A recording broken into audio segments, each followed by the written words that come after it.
বানাচ্ছি আমি চা, তাই ভাবছি তোমাদের সাথে একটু শেয়ার করি। চলো, আগে প্রথমে কসমস করে জলটা ফুটিয়ে নেব। কসমস করে ফুটালে একটু চাটা খেতে ভালো হবে।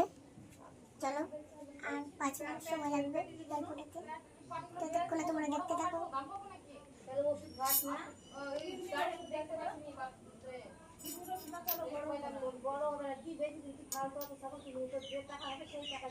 এবার সব আমি জোগাড় করে নিয়েছি।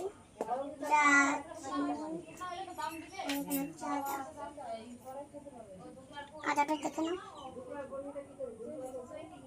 জোরে দিয়ে দিই একটু ফুটটা।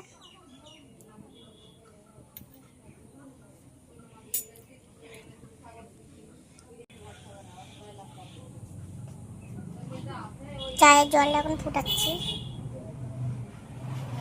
দেখো চাটার জল দেখো। আর 1 ঘন্টা পর ফুটে যাবে জল কসমস করে।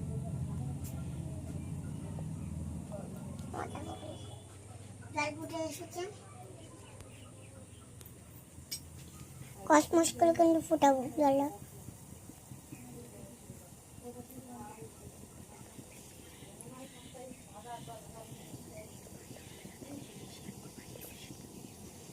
এরপর তোমাদের সাথে আমি ম্যাগি রেসিপি আর ডিম সিদ্ধ রেসিপি দেখাবো, তোমরা দেখতে থাকবে। লাইক, সাবস্ক্রাইব, কমেন্ট করো। এবার আমি জলটাকে ঝেঁকে নিই, তাহলে একটু জলটা ফুটাতে একটু তাড়াতাড়ি ফুটতে। এবার আদাটা আমি দিয়ে দেবো গাই, দেখে নেবো আদাটা দিয়ে দিয়েছি। আদা দেওয়ার পর একটু এরকম করে ঘুরিয়ে নেব। বাড়ির সবার জন্য আমরা তো সবাই খেতে পছন্দ করি।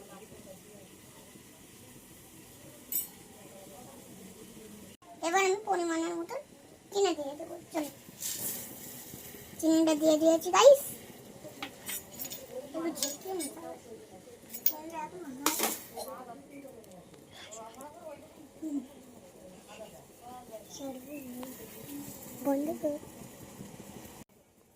একটু মিষ্টি করে গাইস।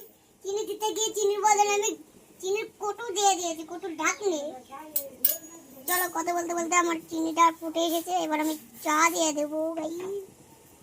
চায়ের মুটকিটা খুলবো নাকি দেখো, পেরেছি।